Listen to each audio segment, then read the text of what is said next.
Well, welcome everybody. It's good to see you all. Thought maybe just to come into the space together, we could do a little bit of chanting. I guess one of the themes that we'll touch on, if not the main theme, will be the Four Noble Truths. And this is kind of the main framework, the main map of the Buddha Dhamma, the Buddha's teaching. So we'll read her chant. The description of what these Four Noble Truths actually are. And hopefully everybody's got a chanting book. And we can begin. Maybe just a show of hands. Who all here can maybe name the Four Noble Truths? You don't have to do it, but just we'll trust you if you raise your hand. Okay, got lots of hands. All right. So we'll do it just in English. And do you have it, Ajahn?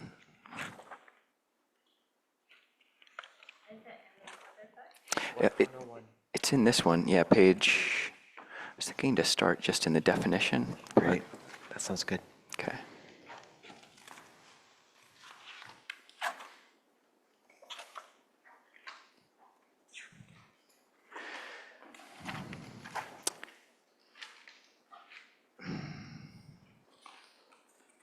All right, on page 105, towards the bottom, we start, this bhikkhus is the noble truth of dukkha. And bhikkhus is just a Pali word for monastics, and it just refers to, in this context, any practitioner. So all of us here can be included. So this is the noble truth of dukkha, and we'll just skip all of the Pali lines that are in plain font, and just... Should we try to chant it or do just the reciting? Let's chant it. Chant it, okay. So see if you can follow along with the chanting version of this. And we'll go to, let's see, the definition of the Fourth Noble Truth ends on page 109 with right concentration. So 105 to 109, just the English. Okay. This bhikkhus is the noble truth of dukkha. Birth is dukkha, aging is dukkha, and death is dukkha. Sorrow, lamentation, pain, grief, and despair are dukkha. Association with the disliked is dukkha. Separation from the liked is dukkha. Not attaining one's wishes is dukkha. In brief, the five focuses of identity are dukkha. This bhikkhus is the noble truth of the cause of dukkha.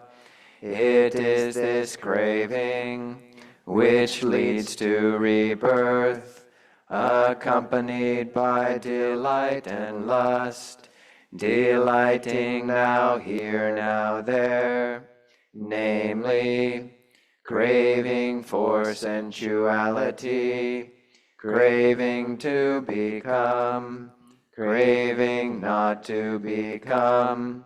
This bhikkhus is the noble truth of the cessation of dukkha. It is the remainderless fading away and cessation of that very craving, its relinquishment, letting go, release, without any attachment. This bhikkhus is the noble truth of the way of practice, leading to the cessation of dukkha. It is just this noble eightfold path, which is as follows: right view, right intention, right speech, right action, right livelihood, right effort, right mindfulness, right concentration. works surprisingly well. All right. Good to go, everybody. So we like to start with, starting with the chanting just grounds us all in what these teachings are about. And we did want to take the opportunity to just also say how happy we are to finally be joining you all at Portland Friends of Dhamma. I went to Reed and then Portland State University before ordaining, and so these were kind of my stomping grounds, although I looked a lot different then, had a lot more hair. And it's nice to be back. And Ajahn Kovilo and I first kind of decided to move to Seattle together when we were living at the Pacific Hermitage. And the Dharma community you all have helped cultivate and nurture, the monastic sanctuary you've all helped support is really, it was one of the things that allowed us to go to Seattle and begin Clear Mountain. So it's really wonderful to be invited here. And just a special thanks to Jessica for kind of helping cultivate this community and hold this space. And it's really beautiful. I mean, just this Buddha image. We still meet in a gym, and we're the triple gym. It's all right. So we do have a disco ball, which you all don't have. So, but it's nice to be here. And for those joining online, it's good to see you all. We have the screen pointed at us, and we recognize many. So we'll begin with a talk or a meditation, and then a talk. Then we'll have time for Q&A.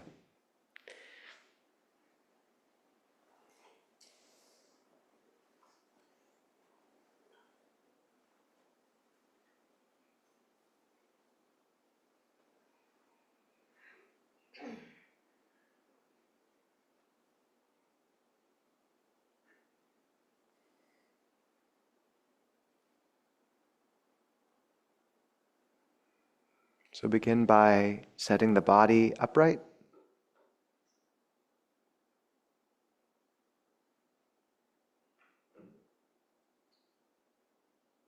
Balancing the spine on top of the ground a bit like you'd balance the handle of a broom on top of the palm of your hand. Poised and upright.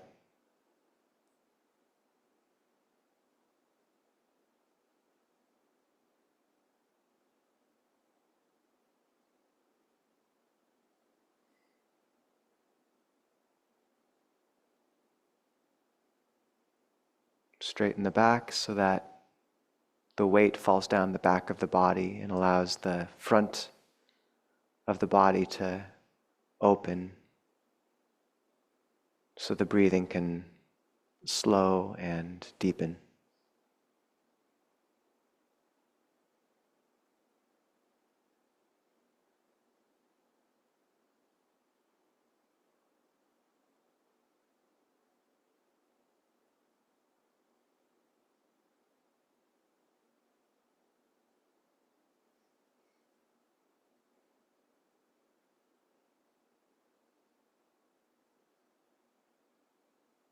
Soften any tension in the eyes, the forehead, and the jaw.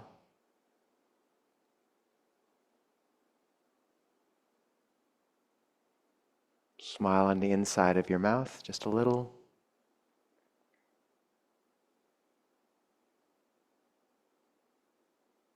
Soften the belly.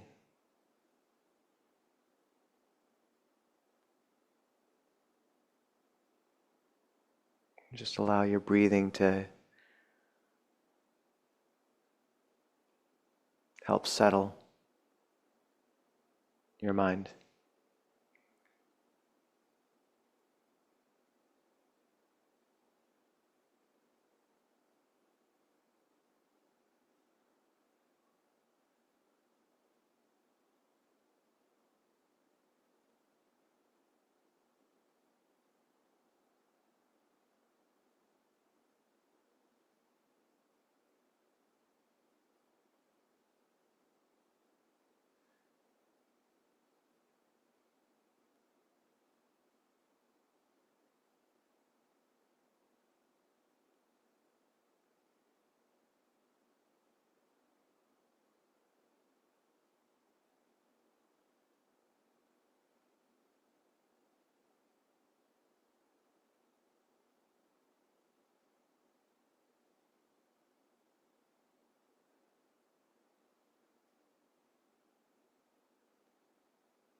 Now you can continue with your usual meditation if you want.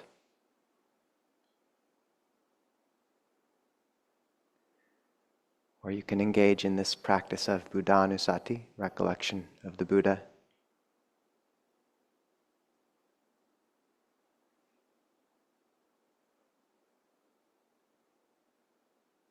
A use of the active thinking mind for the sake of brightening the chitta, the heart.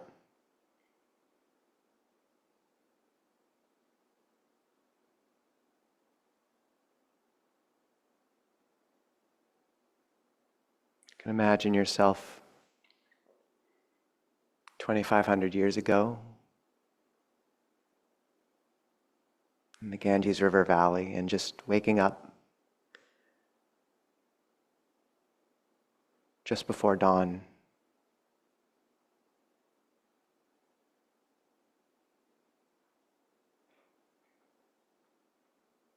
The rest of your family is still asleep, but not you.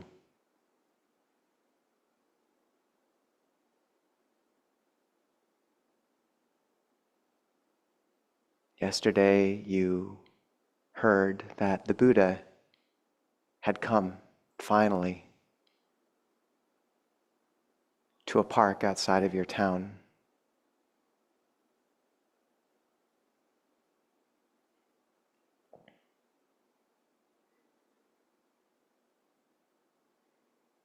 For years you've heard rumors of an enlightened being. You didn't know whether to believe them at first, but then you saw more and more monks and nuns, bhikkhus and bhikkhunis coming through your town, quiet, peaceful, and something in your heart leapt, and this name, the Buddha, on everyone's lips.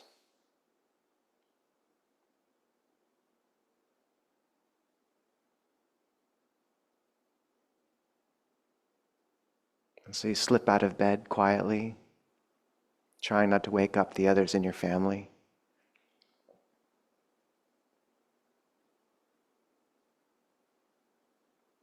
Some have gotten ill. Some of your neighbors have died. There's rumors of famine and war. But this, a good word of the Blessed One, has spread.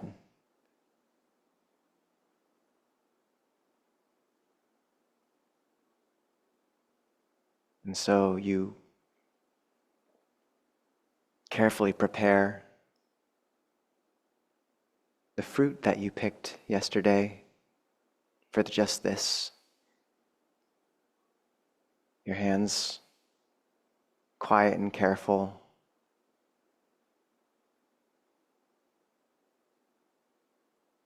As the light outside the window grows.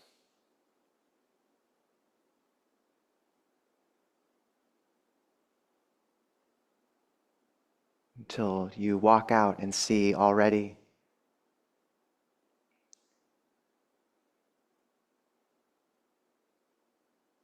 some others from the village beginning to walk, a steadily going stream as you follow them. More and more joining from other parts of the village, until by the time you exit the gate, heading towards the grove, there's a quiet stream of others, Brahmins, Katyas, every caste, all somehow quiet.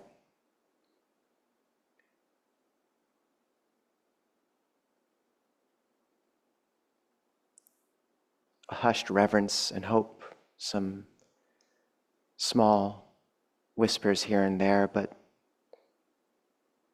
a strange anticipation over the whole.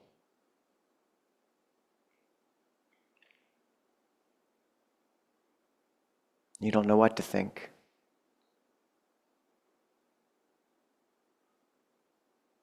Until you arrive at this grove and you see under the tree, amidst the sal forest, a figure seated, quiet, noble, tall, of regal bearing but dressed in rag robes.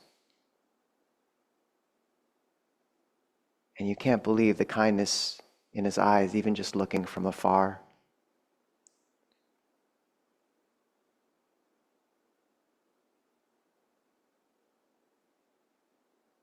To his left and right are arrayed monastics, monks and nuns. You hear those around you whispering their names, and you've heard some of them: Venerable Sariputta, Ayakema, Venerable Ananda.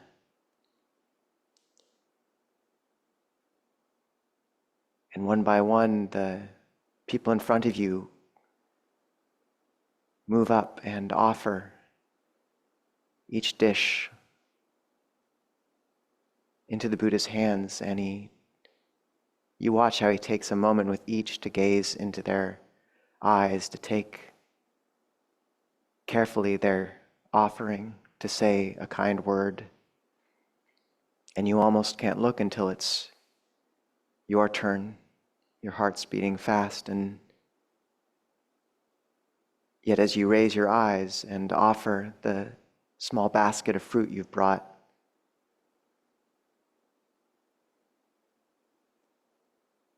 all you see is kindness. This face that seems utterly at peace, caring, accepting.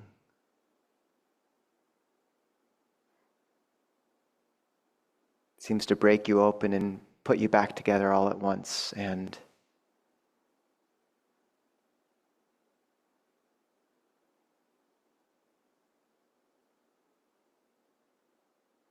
he simply smiles at you.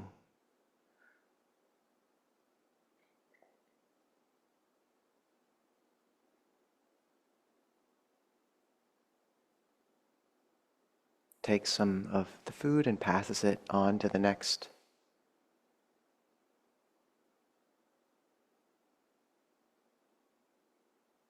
And you rejoin the hushed crowd of others you've known for your whole life: merchants, lepers, people you thought above such a visit to a teacher or irredeemable in their ways, and yet you can see in so many of their eyes some deeper spark of hope.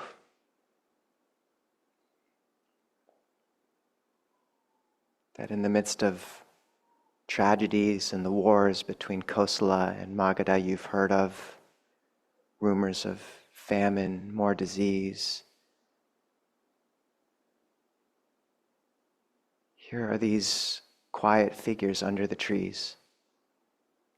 In this moment that seems outside of time, and a path open for all who would take it.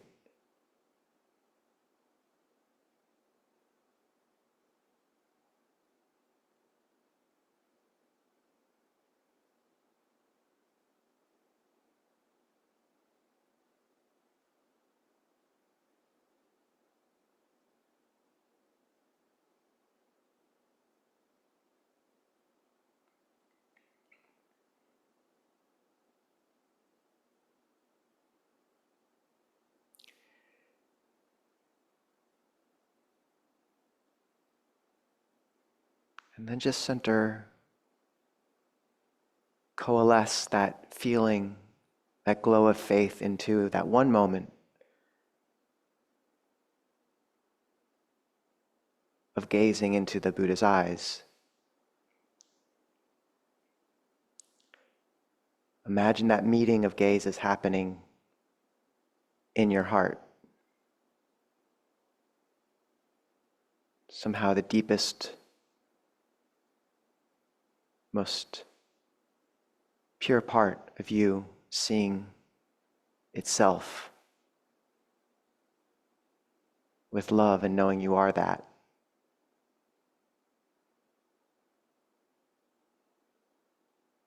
That blossoming of forgiveness, of compassion, of understanding your own potential for awakening, and just allow that bloom of saddha, of faith, to rest in the heart as you sit, recollecting the teachings and the teacher, those who've carried it on, that have given us this path, even 2,500 years later, still as timeless, as akaliko,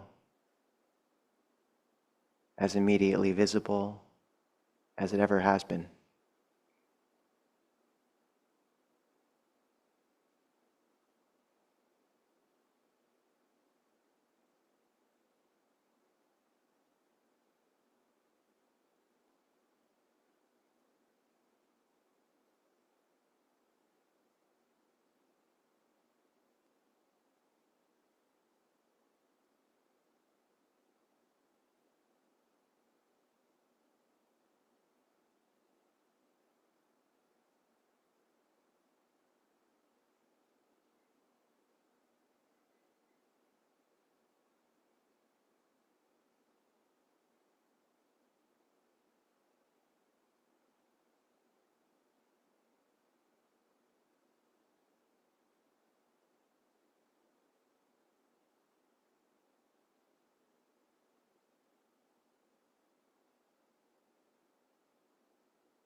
Now, center awareness again in the heart.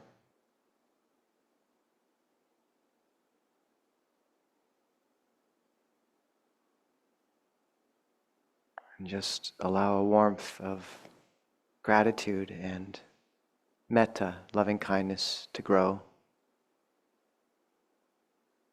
Just thinking of all those around you here who, these Kali and Amittas, spiritual friends, beautiful friends. The blessing of such companions, the blessing of a place like this to practice. How precious and rare.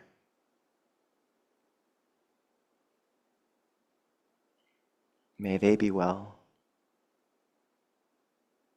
May they be free from suffering. May they be filled with loving kindness.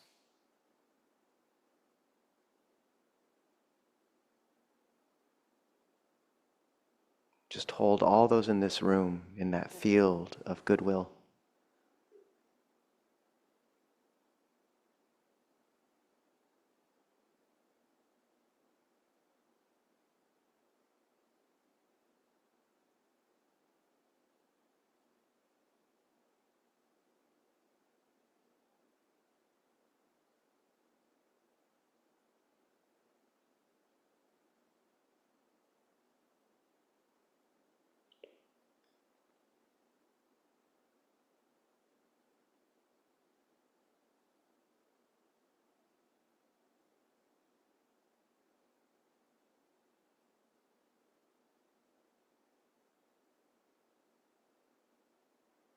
Make sure you're not ignoring if your own heart feels bruised, wavery from the week. Allow yourself to also, if need be, just gently come back to that. May I be well. It's okay. Attend to and allow a space of compassion just for your own heart, if need be.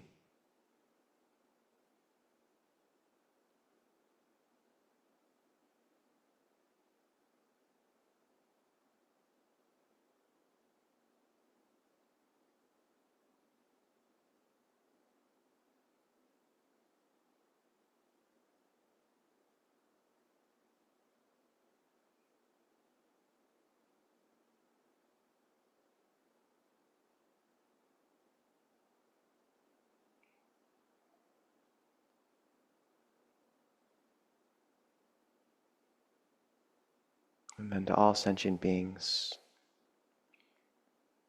in every direction.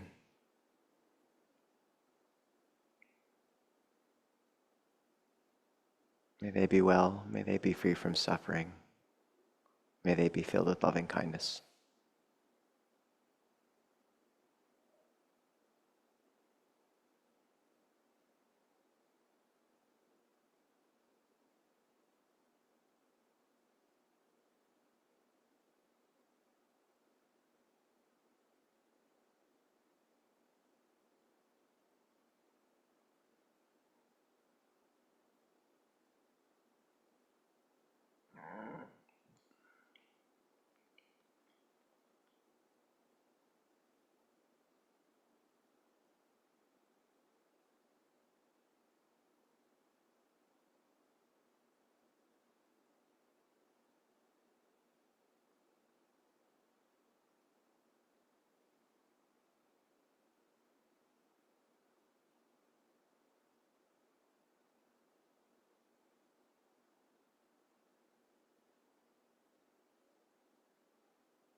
Brahmachaloka Dipati Sahampati Katanjali Anadivaram Maya Chata Santida Sata Parajaka Jatika Dese tu Dhammang Anukampimang Pajam.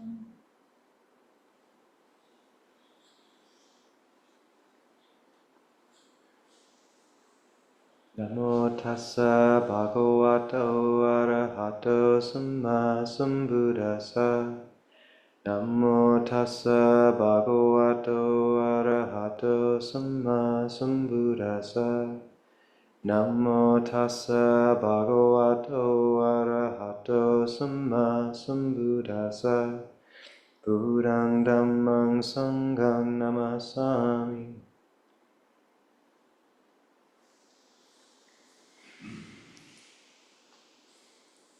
So,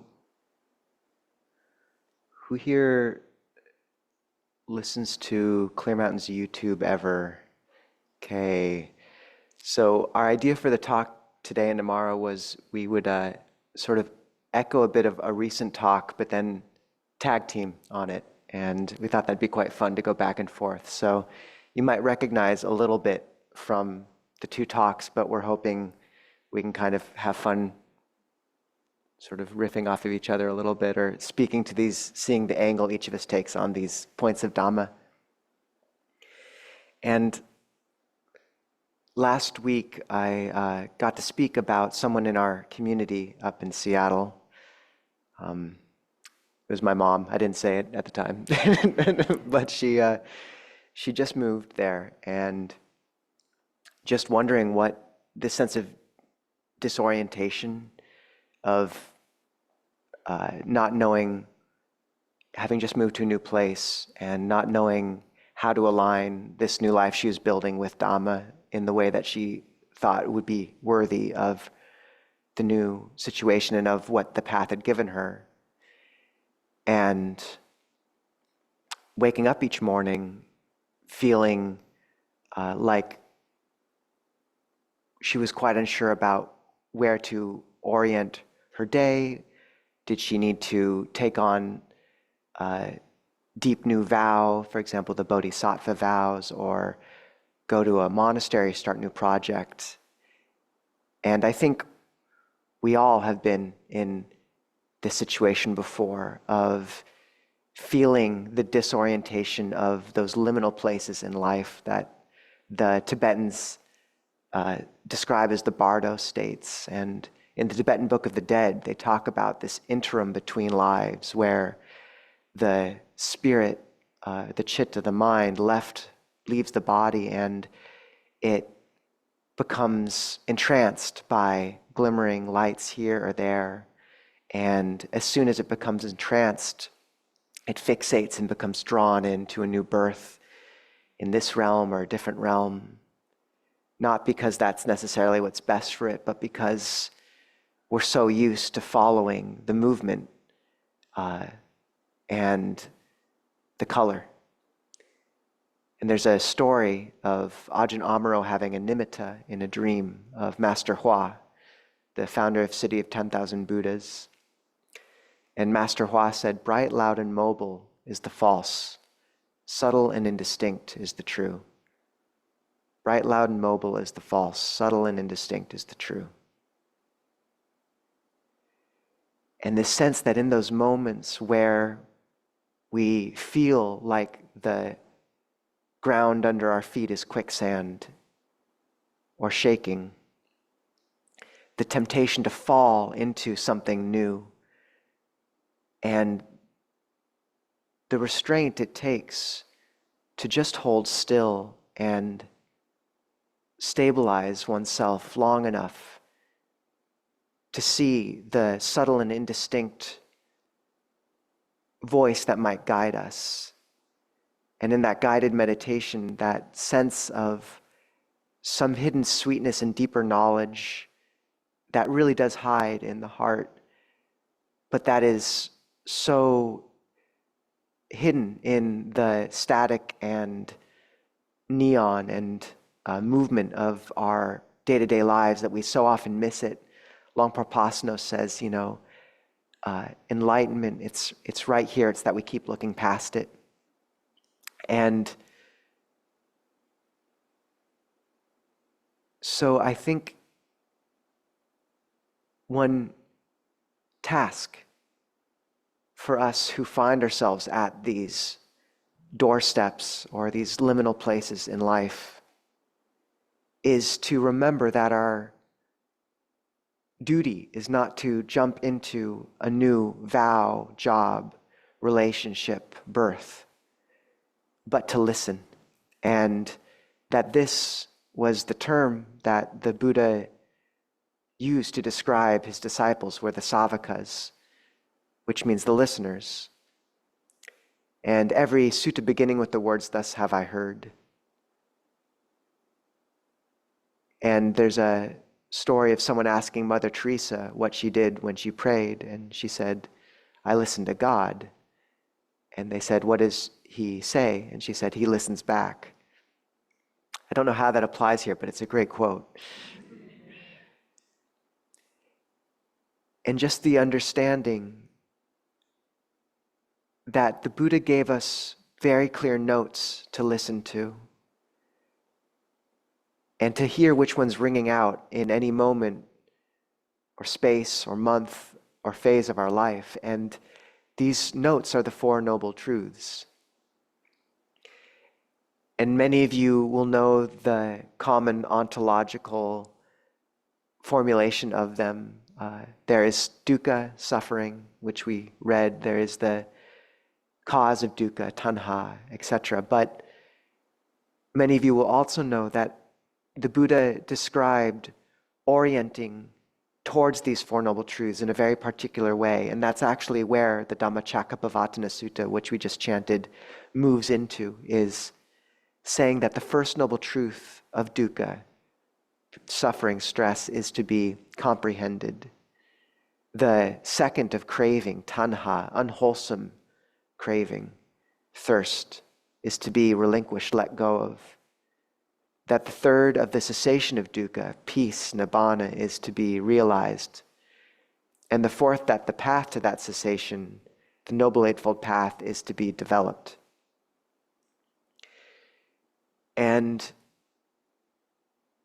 to realize that so much of our disorientation in life is from not knowing which note to listen to.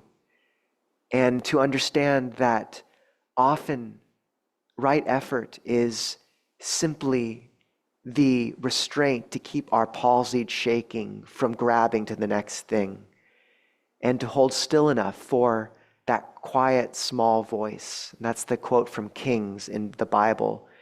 First there was the fire, and God was not in the fire. Then there was the lightning, and God was not in the lightning. Then there was the thunder, and God was not in the thunder. And then there was a still small voice. And then there was a still small voice. And the sense that if we can hold still through those periods of disorientation and wanting to react, that then we can hear which note of the four is ringing, and it gives us a very clear way of orienting towards experience and moving into that next phase. Ajahn? I'll echo Ajahn Nisabho that the Four Noble Truths are really great. They're great. Ajahn Nisabho says that Ajahn Punadhammo says, even though I've never heard him say it myself, but Ajahn Nisabho says that Ajahn Punadhammo says that people come up to him and they complain about Buddhism. They say, "What's up with this Buddhism? It's so pessimistic. All they ever do is talk about suffering." And his response is, "No, we don't. We also talk about sorrow, lamentation, pain, grief, and despair. Come on, guys." It really is not depressing, because we do have, if it was just that, if there was just the one noble truth, it would not feel very noble. It would feel depressing. But the Buddha didn't just leave us at that. It's not just that things are dukkha. Things fall apart. The world is broken. But that's not the only truth. But it's good to be able to start there. The Buddha was so pragmatic and so realistic. So dukkha, has many different translations: stress, suffering. There's a bunch more. Unsatisfactoriness. And that's not something you have to believe. It's not something you have to believe. It's just something that you can feel, and you do feel when you actually just come back and try to sit with yourself. And even if you say, actually, I don't know what you're talking about. I come and sit with myself and I don't feel any suffering. Everything, it's good enough. I wouldn't say it's suffering. And maybe there's a little bit of stress, but just try to sit for 10 minutes longer than you're used to. And then you'll start seeing some of this stress, some of this suffering. And that's the traditional commentaries to the Buddha's teaching talk about how there are different things that hide truths from us. And what hides the truth of dukkha, unsatisfactoriness, from the human mind, the human heart? It's change of posture. So we sit, or whatever posture we're in that posture until it gets a little bit uncomfortable. You sleep, and then you shift your posture, and then you're no longer uncomfortable. So we just pass off the suffering to the next moment, and then we shift again, and it's okay. It's not so bad again. And we kind of willfully put blinders on ourselves in this way because we don't know any other way to be. The Buddha said that there are two general responses to suffering, to dukkha. It can lead to more suffering, and that's the common path. Typically, we suffer, and then we compound that. We add more suffering on top of our own existent suffering. But then he said there's another type of response to suffering, which is search. So searching for a way out. And when we did that survey at the beginning of the evening, how many people knew the Four Noble Truths? So many hands, very impressive. Another very useful list is the three characteristics. So the three characteristics, and I won't try to do the survey now. It looks like most people have their eyes closed, but the three characteristics are also a very fundamental, perhaps the second most fundamental Buddhist list, and that is the truth of impermanence, the truth of dukkha, and the truth of not self. Anicca, dukkha, anatta. And it's useful to point out that dukkha appears in both of these lists as one of the three characteristics of existence, that everything is going to change, everything is dukkha, and everything is not self. That's the three characteristics. Four Noble Truths is there is suffering, there's a cause of suffering, there's an end of suffering, and there's a path leading to the end of suffering. But the dukkha that the Buddha is talking about in these two different lists are not exactly the same. When the Buddha says that all conditioned things are anicca, dukkha, anatta, all conditioned things, he's talking about not just everything in the mind, but he's talking about everything in the universe. And that's easy to see on the level of impermanence. Everything is obviously changing. Even if we want to pretend that the ground is, it's pretty solid. It's pretty solid. But you think about it for even a tiniest bit of time, and you have to admit, okay, the ground's not solid. Nothing is solid. Nothing is completely permanent.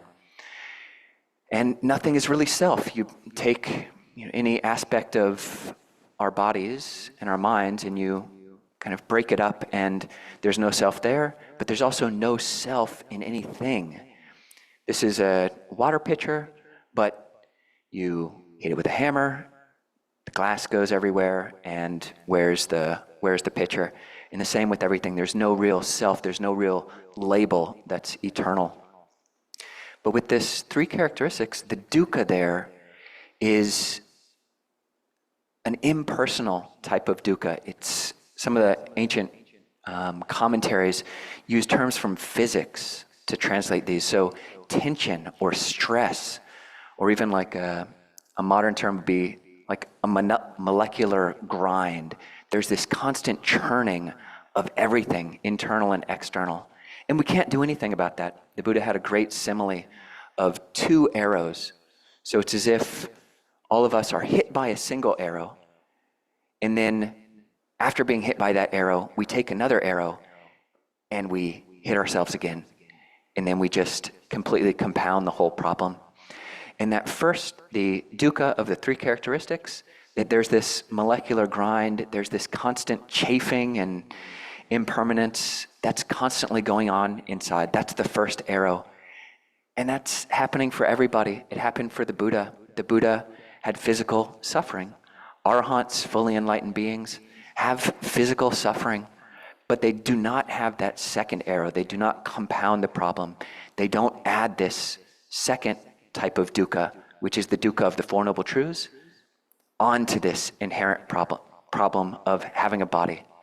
So this first characteristic of dukkha of the Four Noble Truths, it can be transcended. Arahants no longer experience mental suffering. Everybody, enlightened, unenlightened, monks, non-monks, everybody will have the physical suffering of having a body, the physical unsatisfactoriness of the body, aging, getting sick, and dying. But what we can learn in Buddhism is these Four Noble Truths. We can learn to be with the truth of dukkha, to see dukkha. And when we do that, it's no longer a problem. Suffering of the body is unavoidable, but suffering of the mind is completely optional. And that brings us to the second noble truth.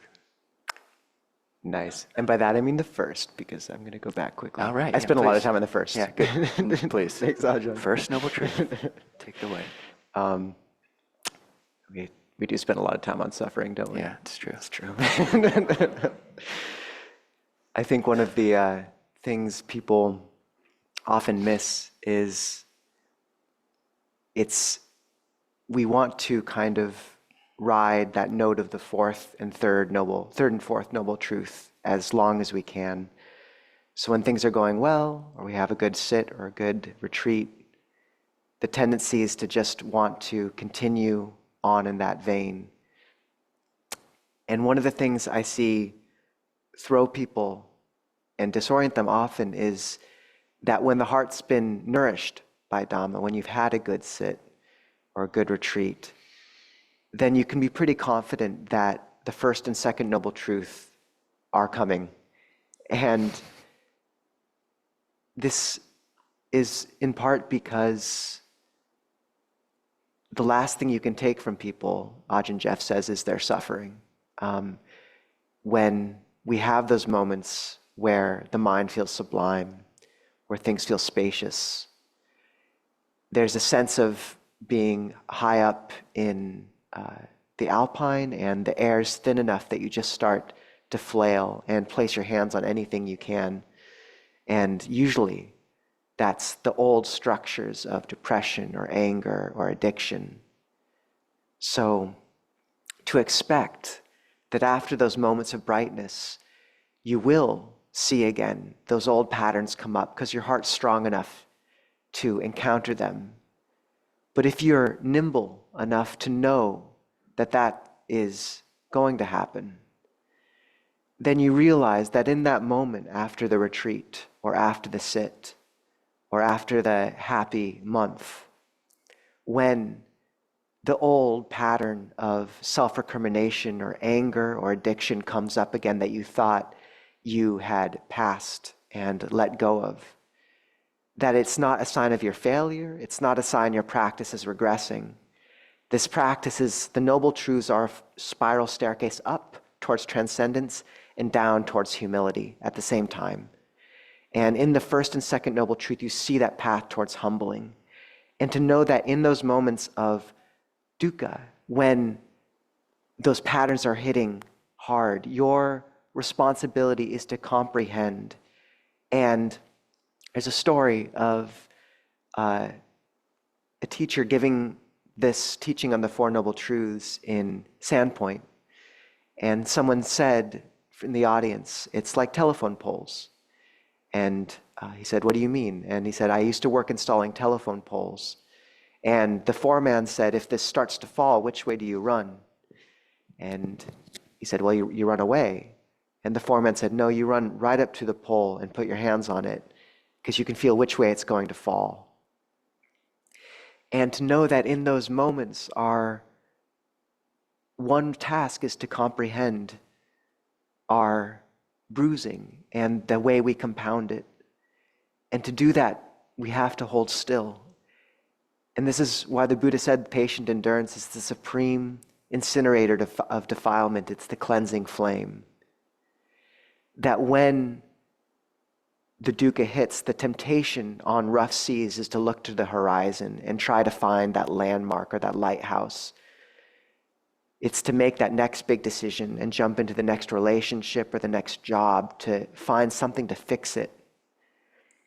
But that ironically or counterintuitively, in those moments where the seas are highest, the correct motion is to come right back to what's most intimate in the heart of intention.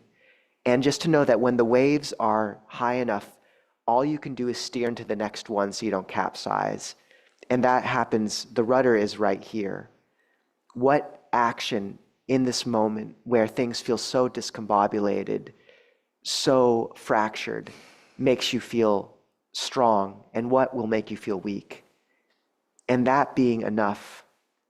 And to know the strength it takes to hold still and to be nimble and wise enough to not react from those moments.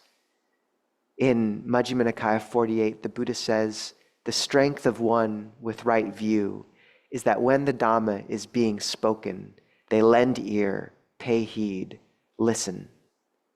The fact that our strength is our ability to listen to the Dhamma, and that Dhamma is, as Longpo Cha said, nature's speaking Dhamma all the time. It's teaching Dhamma all the time. Longpo Cha once went and visited a Western disciple in a little branch. And the Western disciple said, I miss you so much, Longpo. I just don't have a teacher out here. And Longpo said, you have 6 teachers. You have teacher eye, ear, nose, tongue, etc.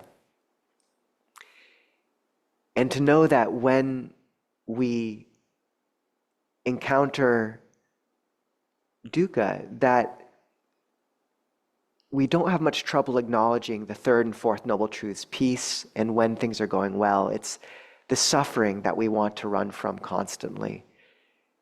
And the restraint to kind of hold still, to take care of ourselves in that period and to not react from it. And to have faith that moving into the 2nd Noble Truth, understanding the craving underlying it. And in the chant we went through, the Buddha talks about the 3 forms of craving. That for sensuality, that for becoming, the flush of a new relationship, of a new job, of a new identity, of anger. There's a lot of becoming in anger. And the desire to not become, of annihilation. And often that desire to not be hides under so many other things we dismiss as sensual desire, addiction, binging. All this is, in some sense, the desire for annihilation. And to understand these are always the mind going outside of itself to look for satiation. But Ajahn Dun, a well-respected teacher in the forest tradition, said, he formulated the 4 Noble Truths differently. He said, the mind going outside of itself is the cause of suffering. The mind watching itself is the path to the end of suffering. And to feel that impetus to go out, to react, and how that ties us into the world and weaves deeper our citta into the cloth of a changeable, samsaric molecular grind. And to trust that if we hold still enough through the 1st and 2nd Noble Truth, if we let that crucible kind of work on you, and I call practice the slow boil for this reason, that if you let that humbling happen, that on the other side of that, there really is a majesty, a spaciousness, a piece of the third noble truth. Ajahn. You're going to get a feel for our two different flavors. So. Pop quiz. Ajahn Nisabho said it already, but there's a duty or a action with which we can relate to each of these Four Noble Truths. Does anybody remember what it was? What the wise way of relating to dukkha is? The Buddha says it on the very next page that we didn't quite get to, but see if anybody was paying attention. Yes, the duty with regards to dukkha is to comprehend it. And I like to frame these as we've got the Four Noble Truths and the Four Noble Moves. So this is how we relate to each of these truths. And the second Noble Truth, Ajahn Nisabho said it already. The truth of the cause of dukkha, our duty towards it is to, yes, abandon it. Abandon it. That's the move with regards to the second Noble Truth. And with regards to the third Noble Truth, we have the cessation of dukkha, and the move towards it is to realize it. Yes, this is a great sutta to memorize. And the fourth Noble Truth, the truth of the path leading to the cessation of dukkha, the duty or the task or just the intelligent way to interact with a cause that leads to the end of suffering is to develop it. You're good. All right. And this isn't just a bunch of philosophy. It's the most practical, tiniest bit of philosophy. It's on 4 pages, and really if you squeezed all of the English parts on those pages together, it would just be 4 sentences. And if you wanted to, you could even format that in 1 small paragraph. And that is really all you need to know. The Buddha said these Four Noble Truths are like the footprint of an elephant, and that all of his other teachings are like the footprints of all the other animals in a forest. They can fit inside of this elephant footprint. All of the Buddha's teachings are encompassed within these Four Noble Truths. If you remember these truths and remember them as you're experiencing them, and remember the move in relationship to each, rather than when you see dukkha, rather than doing the totally natural human thing, totally natural, organic, sentient thing, when an amoeba gets a little bit of, you poke it. I don't advocate this, please, no harming of amoebas. But when you poke an amoeba, it's going to back away. And that's the natural response to pain, suffering, is to recoil. But rather than that, what the Buddha is saying to do is to comprehend it, actually touch that telephone pole. And with craving, this is what all the advertisements and most of society is just run on. This is what keeps samsara turning, is craving for sensuality, for all the beautiful things of the world, or craving to be this bhava tanha. This is like the whole generation of being in your 30s. It's like you have to prove yourself and you have to be somebody and show yourself to the world. I'm 42, so I survived. And then just annihilation, vibhava tanha. This is suicidal ideation in its extreme. But it's also, as Ajahn Nisabho said, it's what causes us to binge. It's what causes us to turn off and just say, I had a hard day. I'm just gonna, I gotta turn off. And yeah, we all have hard days, and but yeah, turning off isn't going to lead us to the end of dukkha. So that's the third noble truth. What we're supposed to, and by supposed to, I mean we have the opportunity to realize the cessation of dukkha. And these small little definitions, Ajahn Jeff's way of translating sticks in my mind most. He says, what's the cessation of dukkha? It's the remainderless fading away in cessation, renunciation, relinquishment, release, and letting go of that very craving. The remainderless fading away in cessation And as I say each one of these words, feel free to be like, oh yeah, and just relax up into it. The remainderless fading away in cessation, renunciation, relinquishment, release, and letting go of that craving. That's the exhale when you've been meditating and the refrigerator has been on the whole time, the motor's been on, and it just stops, and you're like, oh, dag, I didn't even realize there was like physical tension being held in the body just from this tiny constant grind. And that's a tiny glimpse. That's the flavor of letting go of craving, letting go of this pushing away, leaning in and leaning back. And the full realization of that is Nibbana. This is the end of the Buddhist path, is the full giving up, remainderless fading away in cessation, renunciation, relinquishment, release, and letting go of all of these unhealthy, unhelpful types of craving that just, they afflict us and they can afflict the people around us as well. And that leads us to the cessation. The cessation. The fourth noble truth, but feel free to go back if you want to. Cool. Yeah, exactly. No, the third is what Ajahn Kovilo said, the remainderless fading away. And to say, often the Buddha talked about the third noble truth as the cessation of dukkha. And someone once asked Michelangelo how he turned that block of stone into a horse after carving it. And he said, the horse was already in there. I just chipped away everything that wasn't the horse. And the Buddha taught through apophatic method, which means describing truth by what it is not. And it was a practical means of letting go of all those things which are unworthy of us attaching to as me and mine and tying our heart to. And the encouragement that if we do that to the very end, that what we come to is beyond articulation and utterly worthy of us coming to. And that's Nibbana. But just because he talked about it as the extinguishment of an agitated burning flame does not mean it's an empty coldness.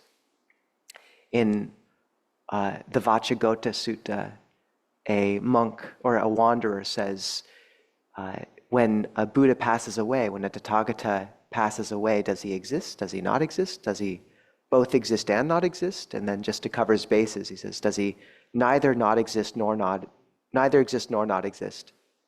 Yes. The Buddhist tetralemma. And the Buddha says Vacchagotta does not apply. And Vacchagotta, confused, asks for more explanation. And the Buddha says, see this candle, Vacchagotta, if I extinguish the flame, would you say it's gone north? Does not apply, Lord. South does not apply. East, west does not apply. It's simply reckoned as out. Even so, Vacchagotta, what the Tathagata sees is this: form arising and passing away, feeling, perception, mental activity, consciousness. That form by which one would classify the Tathagata, he is cut off at the root, made like a palm tree stump, deprived of the conditions for further existence. The Tathagata is deep, immeasurable, like the ocean. That feeling, that perception, that mental activity or mental formation, that consciousness. So the Buddha transposing here the image of an extinguished flame, which in the cosmology of the time was thought to be the binding of a present energy, agi, which was pervasive, like light that lands on nothing, which was the Buddha's other analogy he gave for the enlightened mind. He transposes this image of the extinguishment of the agitated flame with, just to make sure we don't construe that as nothingness, with the depth of the ocean. These two images held in direct counter position. And it's the brilliance of the Buddha's teaching. Just, you can feel this enlightened mind echoing 2,500 years to us in just analogies like that. And it's not nothing. The Buddha talked about the stages of awakening. And you hear these stages first: stream entry, once returner, anagami, which is non-returner, arahant. And it sounds like this archaic leveling system, like what is, these 4 different levels. But the Buddha talked about 10 fetters let go of throughout this steady movement towards complete liberation of heart. And Longpo Sumedho's classification of those letting go, those movements of letting go, is the best I've ever seen, where the first 3 fetters, identity view, attachment to rites and rituals, customs and systems, as Longpo Sucitto says, and doubt, are the letting go of all of our social conditioning, everything we've been given since we were a child. You are a boy, a girl, American, here's your name, are these conventions. And then once returner, we're letting go, and there's a first glimpse of the deathless there, but the heart is pulled back.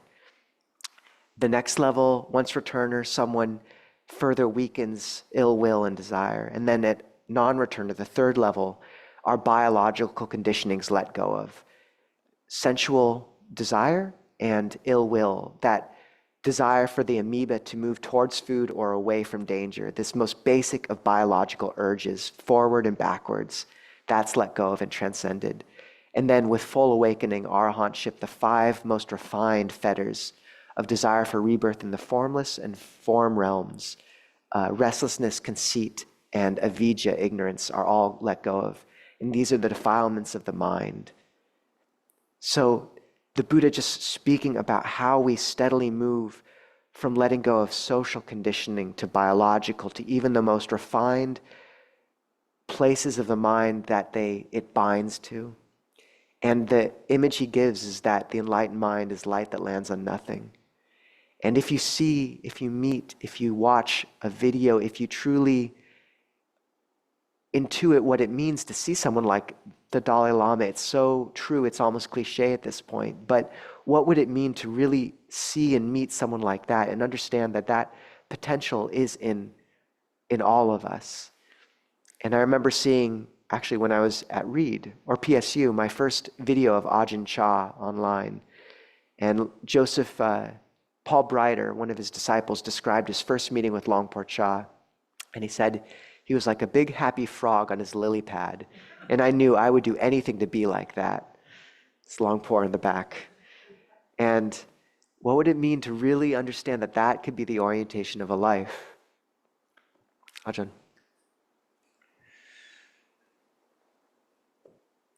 This book could be your desert island book. It really is like a little Buddhist Wikipedia, in that there's so much hyperlinking, and it's not just the chanting book. The Pali Tipitaka, all the whole canon of Theravada Buddhism.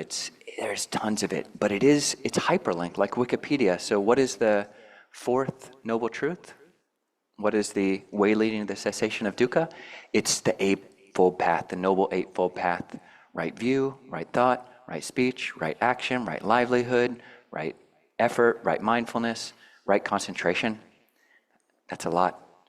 But you just tap on any one of those, and you just go back to the previous discourse exposition of the Noble Eightfold Path, and then the Buddha defines what each one of those are. And it's useful to point out, won't try to go into all those specifics, but we highlighted the second noble truth is craving. Specifically, we said the craving which leads to rebirth, delighting now here, now there, namely the craving for sensuality, the craving for becoming, the craving for non-becoming. But there's also an aspect of, so that's the unwholesome desire that leads to dukkha. But there's also a wholesome desire which fits itself right in very perfectly in the factor of the Eightfold Path called right effort, is you actually have to generate desire. And there are 2 different words in Pali. So tanha is the cause of suffering, that second noble truth. That sucks, and it's going to get suckier. It's true.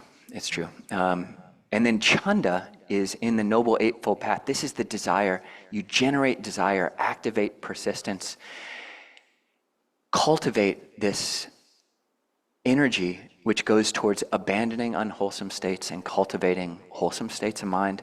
So the desire to be a good friend, the desire to be a good monk, the desire to be a good layperson, the desire to be generous, the desire to have a sense of integrity and morality, that others can trust you as well. That's all a wholesome sense of desire. Anytime you're talking about self, you do need to, if I totally predicate, I'm a good person, you have to be careful with that, because of that third characteristic of not self, is that we do change, the mind does change, but just on a provisional level, we can cultivate this aspect, generate desire to be as generous as possible, to be as friendly as possible, to be as wise as possible. And that's part of the path. And you can do that. You can actually churn that out. And we just highlight that aspect of the Eightfold Path as something you can do, something you can give your life to, something you can bow to, and something which is beautiful and just gets more beautiful. John, do you want to? Just to echo on the path and the fact that, that patience of waiting through the times of dukkha, of suffering, and holding still. But then when you come out on the other side of the doubt or the fear or the anger, that spaciousness of the third and fourth noble truth, and that those moments, or these moments after you've come together in a place like this with people who resonate at the same note you want to resonate at or do, to use that moment to decide on the path. Because it's from those clear moments of peace of the third noble truth that the fourth of the path does reveal itself. And so to use those moments to really structure and make intention for what your life would look like if it was being lived the way you wish you were living it. Are you getting 20 minutes of meditation at least every morning? That's basic hygiene. But I find there's really key sea changes in people's lives at 20 minutes of meditation a day, 45 a day, and an hour and a half a day, if you're able. But emphasizing the morning session so that you're clean through the day. Keeping the 5 precepts. Are you keeping one uposatha a day, every week, one Buddhist Sabbath, where you turn off the phone from noon on? And often you only have so much room to wiggle in practice every day, but usually if you batch practice, you can find more time. Once a week or once every 2 weeks. Holding the 8 precepts for that time is beautiful if you can. And building a beautiful Sabbath day around that, taking a walk with Kalyanamitta. Are you hosting people at your house and feeding them? That's such a key and lost value in Buddhist communities today. The Buddha said there are 6 objects of reverence. Reverence for the Buddha, the Dhamma, the Sangha, training, heedfulness, and some list samadhi. And the 6th is receiving guests. So to really give that emphasis. Many of us do 28 full-length prostrations every morning to the Buddha, the Dhamma, the Sangha, or whatever image it is that embodies what you care about most, because we all are bowing to something, whether we acknowledge it or not. And to make that explicit and align your life with that. So to say that from those moments of clarity, that's when you determine how you want to be living. And that's that final note that you play and sort of move to. Ajahn? Just close that it's just these four noble moves. Just really, we're encountering one of the 4 noble truths at all times. If you know how to become sensitive to it and look to it, either there's some degree of suffering, some degree of craving, which is causing that, some level of letting go of that, and a path, something that we can be doing, heading in that direction. In the moves of fully understanding the dukkha, letting go of its causes, realizing the truth, when we can let go of those causes, and then developing the path, just those 4 moves. And hope everybody can memorize those, and even better, even if you didn't memorize them, if you could actually live them, then that would be like so much better. So, can end the talk there. Dhammakataya. Sadhukaram dadamase. Sadhu, sadhu, sadhu, Anumodami.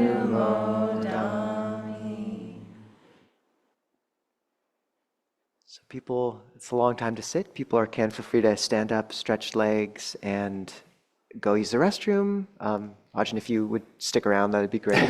But we will attempt for questions. And if people saw Ajahn Kovilo's talk today, he used the unified theory of Muppets involved. And I feel like, am I Bert and you're Ernie? I don't want to be Bert. I'm the taller one, so I feel like whatever Bert's that's worth. Okay, good.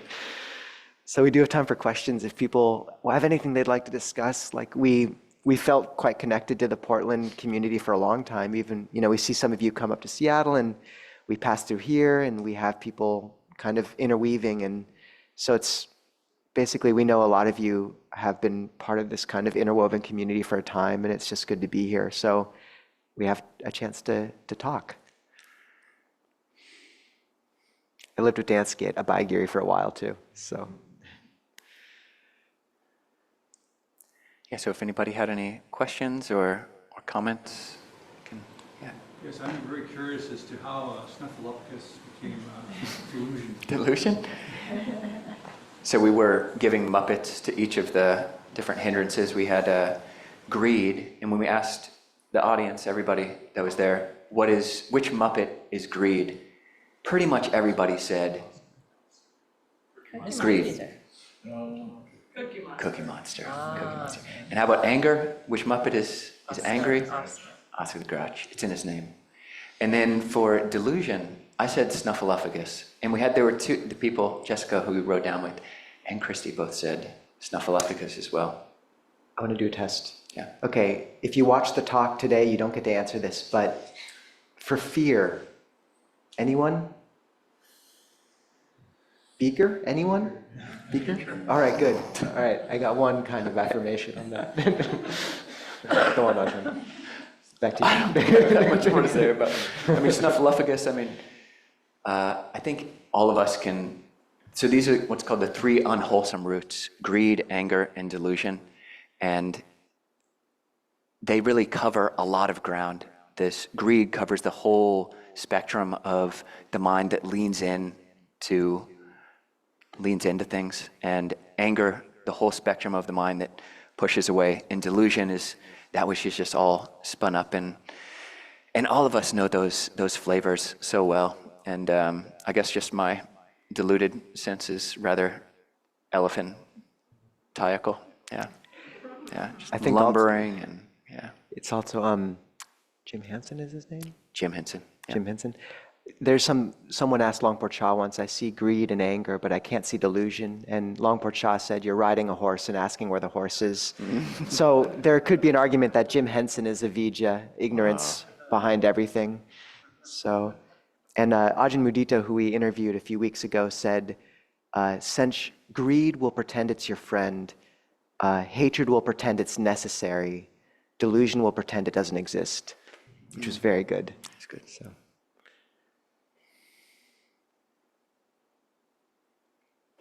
If you're on Zoom, you can also raise your hand, but. When you were going through the fetters and talking about the relinquishment and even that first level of letting go, but we're in the world, we're living in the world. So what might that look like in terms of still being physically present in the world, but having achieved that release? Could you expand on that some, please? So for the record, pointing to this does not imply any attainment on my part. But the stream entry, Sotapanna, the first level of awakening, where one has relinquished the fetters of identity view, which is explicitly identifying with one of the khandhas. So this body is me, these perceptions or these formations, my personality is me. And the fetter of attachment to rites and rituals, thinking that these can provide real movement towards liberation in and of themselves, and then doubt about the path.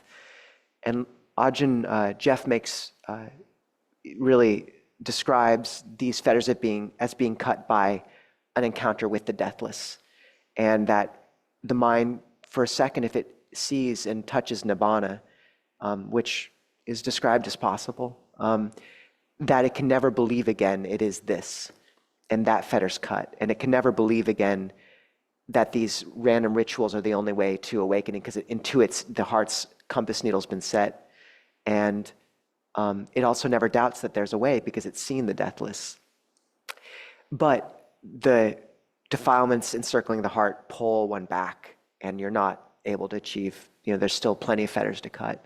But the Buddha said you are set on a trajectory towards full awakening and only 7 more rebirths. And I know you may know this, but just for everyone, that's Sotapanna. And it's an enormous breakthrough because it basically guarantees awakening at some point. Once you've seen the deathless, the Buddha said there's no turning back. And often it was said Venerable Sariputta would help people attain stream entry, and then Mahamoggallana was the wet nurse, is how the Buddha put it, where he'd usher them into full awakening. And I can only say that there's so many cases in the suttas of lay people attaining stream entry, and I feel like I know several Westerner lay people who have also attained stream entry. As to how it occurs, I think that would be different depending on every person's karma. I'd say that, one just practices as well as one can and understands the karma which we each have. We have duties to take care of, and often there's this fracturing in the heart you see in people when they intuit this life they think they should have lived, or the power of the Dhamma calls to them, but their duties and family and job just demand a different life from them. And this fracturing of the heart really splits someone. And to really honor the karma you have now, there's a layman we have in Seattle who, I was at Abhayagiri when he came hoping for ordination, but he had obligations and family which drew him back to Seattle. And he gave himself since then to being the best father he possibly could. And that was his whole practice. He says his practice is the first 3 paramitas of dana, giving, sila, ethics, renunciation. And he's more monastic than a lot of monastics I know. And just to know that if you really turn towards this life you have now and honor it, and try to shift, obviously try to find moments to move more and more towards Dharma practice as the centerpiece, but to not let yourself be split, and to understand that that is, honoring the life you have, but also moving it in line with Dhamma as much as you can is the quickest route to that stream entry. And I think many people would say it really does require you putting in a lot of conditions, finding time for a long retreat every year, moving towards a job which requires not a constant movement of stress. If you can't get that extra sitting time in every day, see if you can get it in once a week, see if several times a year you can get off for a long retreat. And I think that's really important. And to finally say that once stream entry's been attained, how it looks like in the world, I think that's probably different for a lot of people, but I would say it's not something you'd be able to see explicitly on the surface right away, but that the Buddha was very clear. Someone with stream entry, they hold the 5 precepts very, quite purely. Ajahn, would you add anything to that? It's nice being in these circles, like Dhamma circles, and if you do ever get a chance to go to Thailand or traditional Buddhist country, and where Buddhism has just been in the soil, in the ground, in the culture for hundreds and hundreds, if not thousands of years. And you do meet people. There's a discourse where the Buddha says, how do you judge if someone's enlightened? And Buddha says, well, follow that person around and look, is there any way that they're acting by body, speech, or mind which seems to be being motivated by greed? And you watch, is there anything that's being motivated by anger? Is there anything that's motivated by delusion in body, speech, and mind?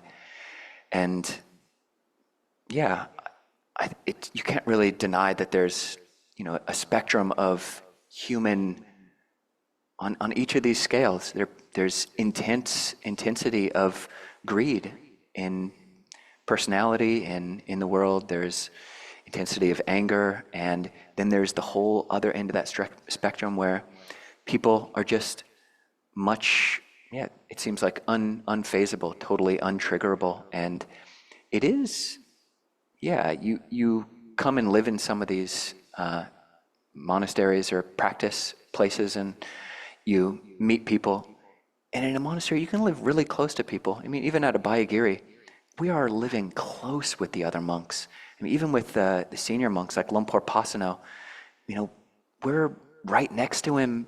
Sometimes if we're his attendant monk, we might be like sleeping, right in the next room, or seeing them from, 2 a.m. till whenever at night. And and you get more of a imagination about what's possible for a human to achieve. And it is part of a Buddhist faith, and nobody can force faith upon anybody else, but it is possible to completely transcend greed, anger, and delusion. That's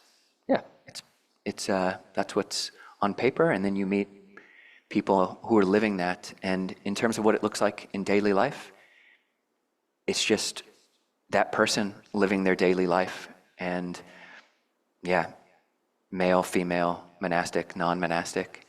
And it's probably what you would think it would be, just to the nth degree. It's like the chillest person you've met, but then some, a lot. Yeah.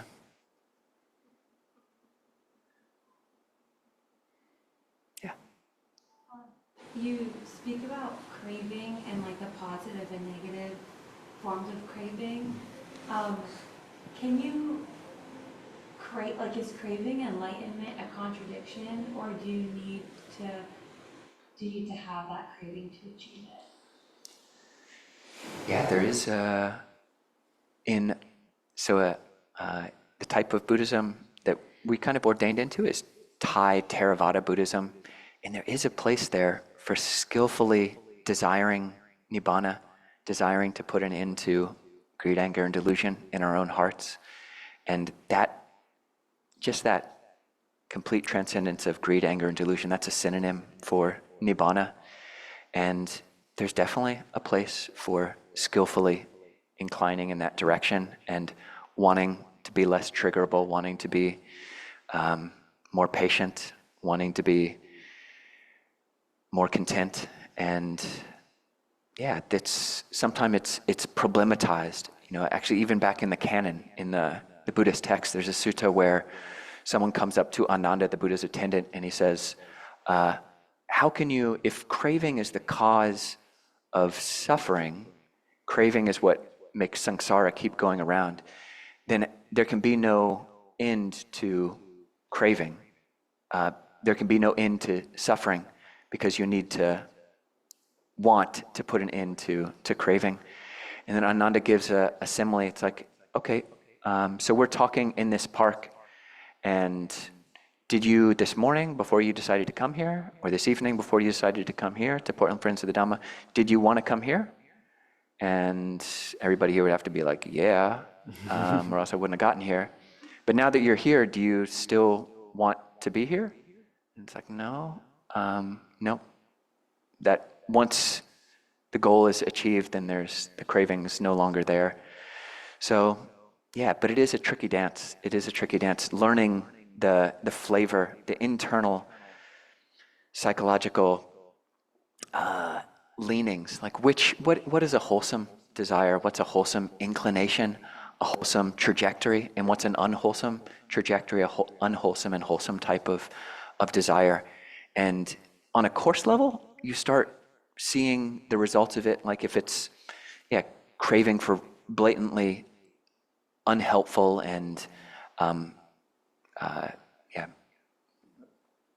unhealthy things, you can see the detriment of that. But you just, as the more you kind of practice, your sensitivity gets more and more subtle, and then you can sit meditation for longer and longer, and then you can see just how, inclining, I want to be with this breath, and that's actually helpful. But if I'm craving to be with this next breath, then that's not helpful. So, just there is a place for it. I don't know if you want to add to that, Ajahn. Oh, that was great. I think just, the Ajahn Jayasarga is the analogy of a swimmer, which is sort of like you see the island, but if the swimmer's constantly looking at the island, they're swimming really badly and it's quite unpleasant. But you keep your head down, you focus on the swimming, but every now and again look up to make sure you're still heading in the right direction. And I think just that feel of the difference between chanda and tanha, chanda often has a lot to do with you feel it's a focus on the action itself. There's joy in the action itself. Whereas tanha is really focused on the ends and fixated. And there's actually a lot of suffering in tanha. Like you want to get it over with. Like the cookie monster is not really, he's suffering while he's eating the cookies. He wants it over, At least for anyone who's binged, that feeling of like, something about wanting to get it over with actually. And so chanda, like that desire to see things made whole, of joy in that, like that should be the feel of the path, is like, this is joyful in and of itself. The Buddha said the path is beautiful in the beginning, beautiful in the middle, and beautiful in the end. So yes, like there's always going to be an interweaving at first between these, some unwholesome craving, but as you become more and more skillful, you see that flavor of it, that fixation, and you can just let go more and more into just, this is a beautiful life to live in, and it doesn't mean you can't give yourself completely to it, it's just not in a fixated way. So yeah. Does that address the question? Shelley eventually. Oh, Hey, Shelley. hey, Shelley. Shelley gave alms to us like A bunch of times. a lot of times. Good to see you, Shelley. Can you hear me? Yep. Can you hear me? I was looking at chanda in the chant book, and it's cool because the chanda that it happens only four times in the chant book, but of course it's on the Eightfold Path, and it's just really cool that you arouse energy for the good stuff, you energy to get rid of the unwholesome states. I don't know why. I appreciate it. I just hadn't seen it this way before. So much sadhu for pointing that out in the chant book. However, my question today, well, actually, I was chanda about trying to get into PFOD today, but the weather is really wretched out here. And I decided I had to have some, make sure that I wasn't having inappropriate chanda to get to see you in Portland at the risk of driving in this bad weather. So here I am. Anyhow, I have a question that may not be right, but I'm going to ask it anyway. How do you actually meditate on death? I mean, aside from looking at your body going echo or something, is that a practice that is beneficial? And how would you do that? Yeah, no, it's a great question, Shelley. And I'd say the Buddha recommended it all the time. And many of you'll know the sutta where he says, bhikkhus, how often do you recollect death? And one bhikkhu chimes in and says, I think how lucky I am to have these, what's the top limit, 7 days? I'm not One sure what you're day? talking about. He says, how lucky I am to have this day to practice the Buddha's teaching. And the Buddha says, you are heedless. And then the next monk kind of one-ups him and says, I think how lucky I am to have this hour, and so on, until finally one monk says, how grateful I am to have the time it takes to inhale after exhaling, or exhale after inhaling, or to swallow one mouthful of food. How grateful I am to have this long to be alive to practice the Buddha's teachings. And the Buddha says, you practice mindfulness of death correctly. That is heedfulness. And so the sense of, Ajahn Anand, my ordaining teacher, said mindfulness of breathing wasn't the practice that worked for him initially. So he used Marananusati, mindfulness of death, as his chief practice. And the mantra being, life is uncertain, death is certain. Life is uncertain, death is certain. Or just as simple as like maranang, which means death. I will die, death, death. And just this recollection of like, you cannot depend. I mean, there's aneurysms, there's heart attacks, there's meteorites, who knows? You can't depend on anything more than about the length of a breath or the time it takes to swallow a mouthful of food. That's it. And that just Manjushri sort of wisdom, just cutting off everything of thought. And it's, if you haven't tried it before, using it to just slice every proliferation, it's deeply powerful. So I'd say you can use it in that sense, finding a good mantra that works and just really recollecting like, this is it. Anything could happen between now and the next breath. This is all you have. This is all you have. This is all you have. And you can also use it in a wider sense of releasing and letting go. And that can entail just, there's a guided meditation by Ajahn Brahm online, where just Google Ajahn Brahmali, mindfulness of death. And he just talks about imagining this process of dying, giving up your possessions, relinquishing them, then relinquishing your identity and name, relationships, and then even your body. And just this process of letting go. But it's how the Buddha most often used it, was just as this way of cutting off all thought. So it's very important. And it also helps winnow the chaff from the grain of our life, like what's really worthy of us right now, considering we might die any moment. Ajahn, do you have anything to add? Just a plug for the Visuddhimagga. This is the path of purification. It's great in a lot of ways. It's written maybe in like the 4th or 5th century AD, this meditation manual, kind of summarizing the Dhamma, and it's got a great section on mindfulness of death, and it gives all these different, maybe like 7 or 9 different ways to do it, reflecting that everyone who's ever lived has actually passed away or will pass away. And you can imagine, death as Ajahn Nisabho said, uncertain. And Buddhaghosa, the author of that book, just gives very systematic techniques for recollecting death. And it is, the Buddha did say one thing, when developed and cultivated, leads to the deathless. And then he says mindfulness of death. He also says a lot of other mindfulness of breathing. And he has a series of these where he says one thing. But it's not always right for everybody all the time. I remember, you have to watch yourself and see how you're picking this up. And if you try to do any of these meditations and it's actually turning out to be unhelpful, if you see an arousing or arising of actually depressive states, or the mind seems to be getting darker, then shift back to the breath, shift to thinking about or recollection of the Buddha or something else. So it's not always the right medicine for everybody all the time, but you've got lots of ways to practice it when it is. Good Well, seeing you. Give our best to Ray.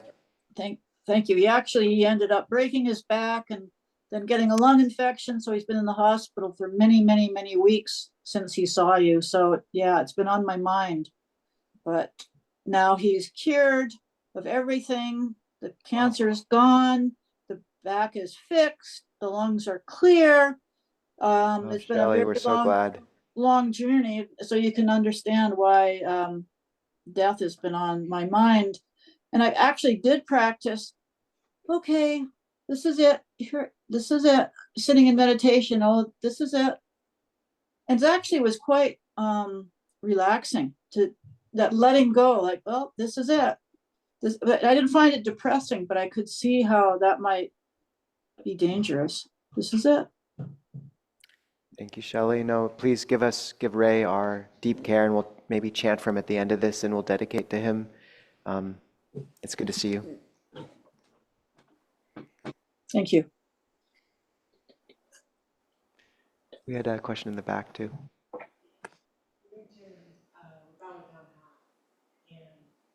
Is there a practice that can help when you are sort of on the precipice of like turning off or turning away from something, to sort of stay tuned in, stay engaged, to sort of not go? Do you mean vibhava tanha, the craving towards annihilation? Yes. Okay, I'm tuning off. Sure. Talked a lot. I've talked a lot, not him. That's it. I think this is when spiritual friendship, the Buddha said, is the whole of the holy life, the whole of a spiritual practice. And it can be really helpful sometimes, especially in really serious practice circles. Yeah, people, there can be this whole vibe of vibhava tanha, or craving for annihilation, and yeah, it's good to have people who are kind of outside of that, to be able to, people who we care about, wise people, to be able to point us out. Actually, you're getting a little bit dark. It seems like the things that you're talking about, or it seems like maybe even different things are tells for vibhava tanha, including like posture, how much time we're spending, in each posture during the day, and there's a very strong correlation between vibhava tanha and clinical depression. I mean, clinical depression is a very strong flavor of that desire for annihilation.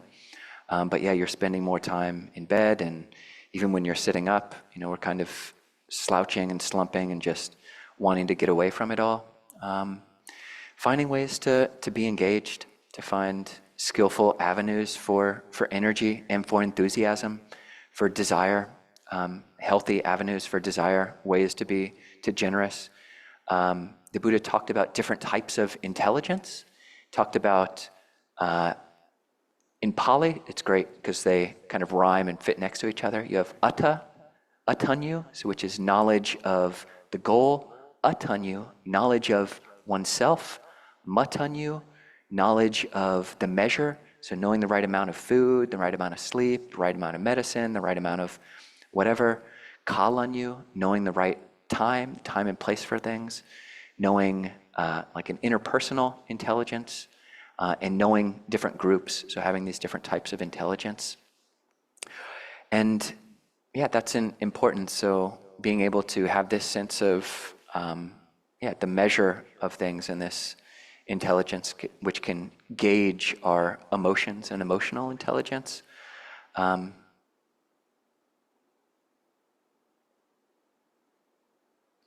Just inclining towards the light. And if you don't see the light in yourself, then seeing the light in other people. And this is a great place for that.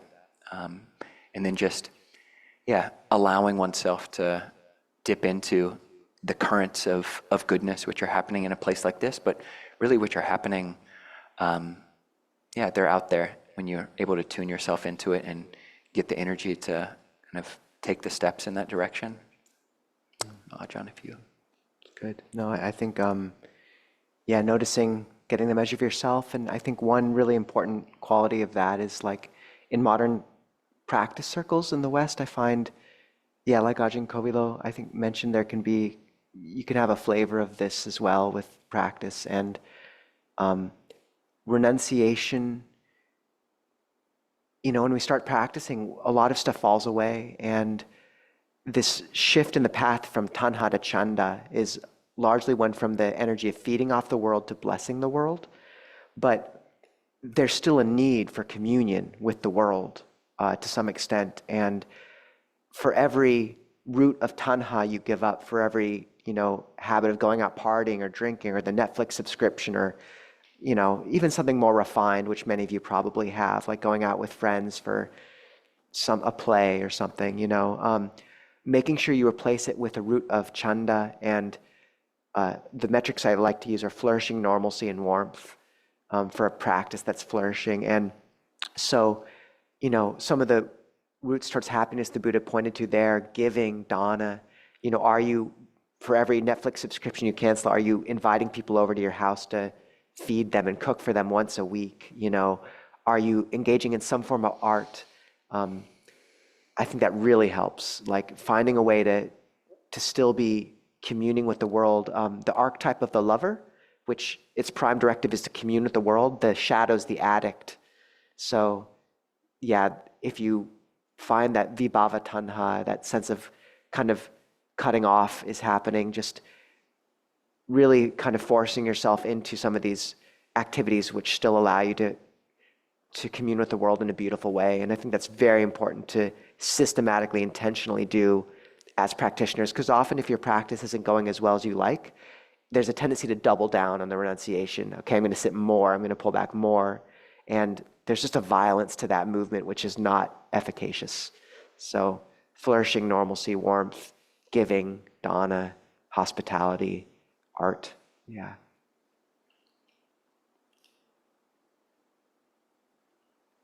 I had a question about metta practice and incorporating that into your kind of like daily life and practice schedule, and like how much metta to add or take away from maybe a breath practice, an awareness of breathing practice, and what is a good recipe for that, or how to gauge that.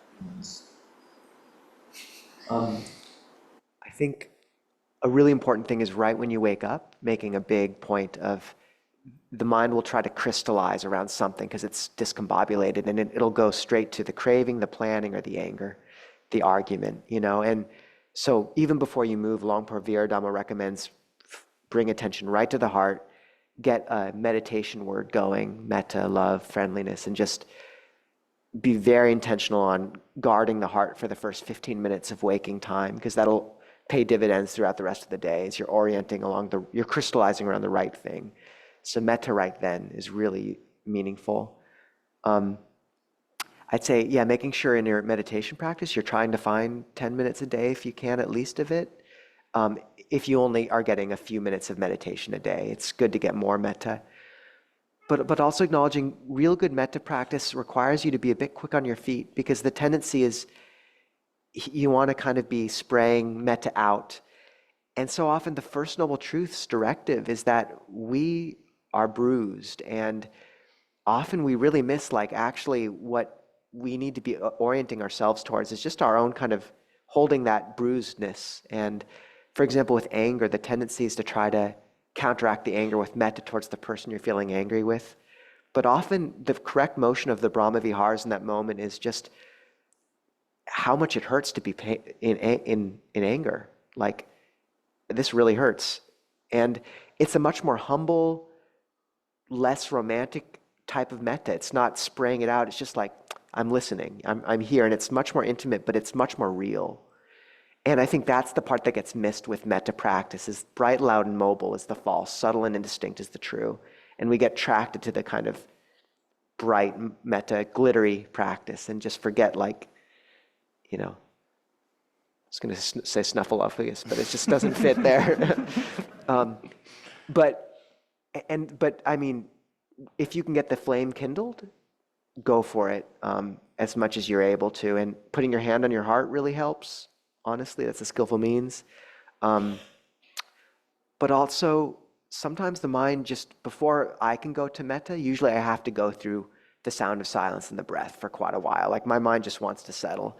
But after that, after it's got refined, I can carefully bring it to the heart, and there's a flame of real, loving, sweet metta there. But kind of the flashing metta, it doesn't, the defilements kind of cut that one off a while ago, generally for me. So it's usually a backdoor, much more intimate way, and that works for me these days. So you have to feel your way out. But as much as you can do it, if it's working for you, lean into it. The Brahma Viharas are unbelievably powerful. Ajahn, do you have anything to add to this? I had a teacher once, really great person, and I asked him what I came from. I first came to Buddhism through Goenka tradition, sitting these 10-day retreats with a very specific method, focusing on the breath, the tip of the nose, scanning the body. And I asked him, what's the difference between, he had been ordained in the Ajahn Chah tradition for 15 years at that point. I said, what's the difference between the Goenka tradition and the Ajahn Chah tradition? And he said it was like, he brought up a very martial simile. He said it's the Goenka tradition, or any tradition that's very technique focused. It's like boxing, normal rules, boxing. You can punch people, you can, there are rules to it. You're in a square. Whereas Thai forest tradition, Ajahn Chah tradition is like no holds barred, MMA, do whatever you want. You can kick the guy in the head. And it's all about whatever comes at you, you have to be flexible. And that really is, when you come to one of these Ajahn Chah monasteries, you don't learn one or two or even 5 techniques. You really are experimenting and figuring out what works. And for myself with metta, it's a big part of my practice, and honestly, something that works for me is not even inside of the Theravada tradition. There's a Mahayana goddess of compassion, Guanyin, and for me, this is in the Mahayana in Chinese Buddhism. There's a very strong tradition of having this mantra, Guanyin Pusa, just homage to Guanyin Bodhisattva. And for me, it just calms the body, and it just pacifies and lets, musculature, just everything just relax in body and mind. And that's really what you're looking for in metta, is this softness. That's the key somatic touch point that you're gauging your metta practice on, is like, how much can I get into this softness, this malleability, this workableness? And for me, I don't know why, I love Theravada. I didn't want to have like this love affair with Guanyin, but it's like, Guanyin, just the name, it works for me. And so finding and experimenting with what works. And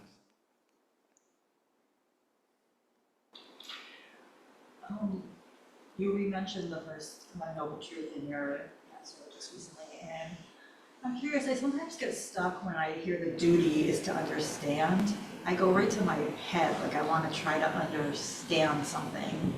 But I'm thinking it's an understanding on a different level. And so I was wondering if you could both talk about what it sort of means and feels like to understand something. Give it a go, or either way. yeah, no, I mean, it works on multiple levels. It does work on the level of trying to cognitively get your mind around it. But oftentimes, the way it feels is like standing under. It's like there's dukkha here.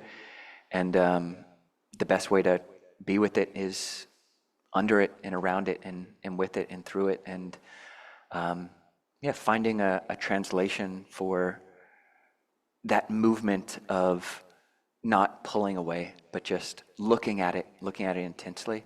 There's a lot of Pali words that have this root. So Pali is a language kind of like Latin, where basically every word has a verbal root. And the verbal root for this to understand here is nya, related to English gnosis, knowing. But you add prefixes or even a series of prefixes to this type of knowing, and it means fully knowing, deeply knowing, intimately knowing. The word here is abinya. So abi is it's amplifying and leading into. So it's a knowing which is really a through knowing. It's not just about the mind, and really the mind is quite, it's quite superficial when you come to actually standing with and being with dukkha.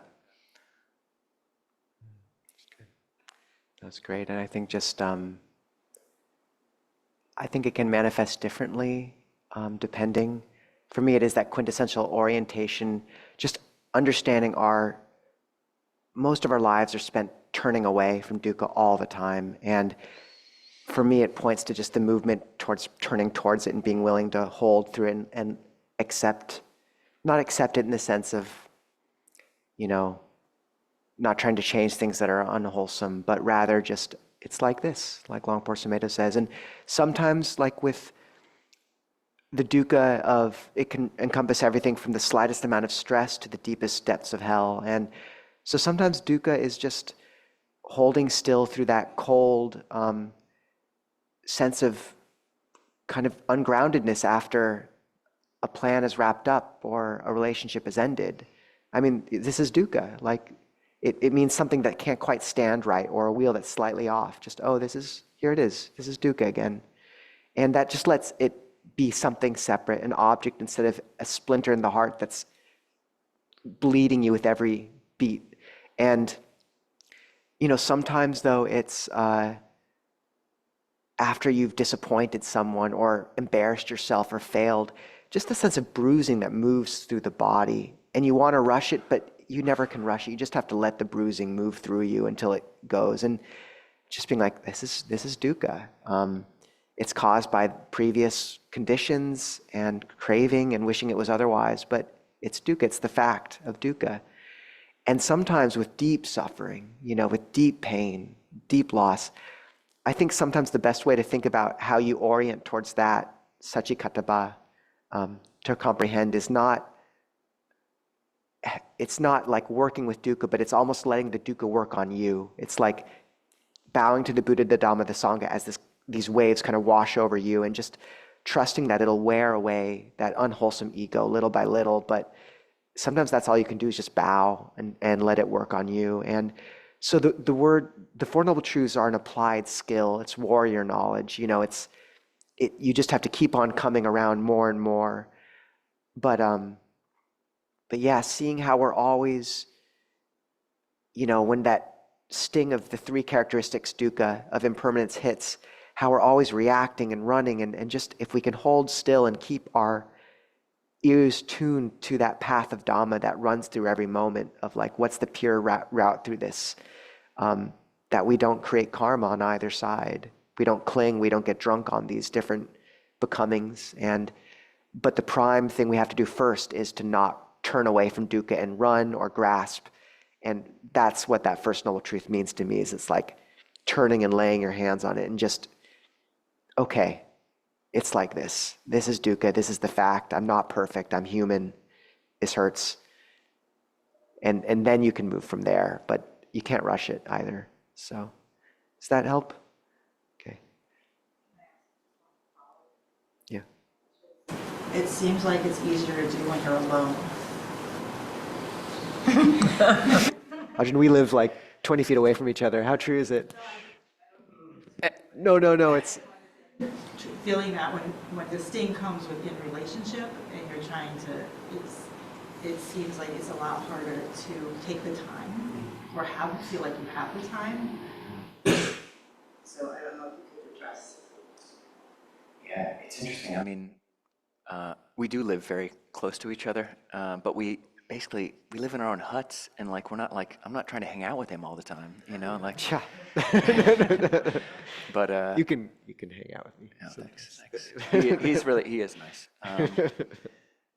But it is something with like relationships that you're choosing because there's like a spiritual connection, that hopefully with those kind of relationships, like it really is those relationships in my life that actually they're like they're the best windows for actually me being with my dukkha. It's usually with people who I don't know so well that there's kind of armor up to some degree, and I'm just wanting to get back to my space or whatever it is.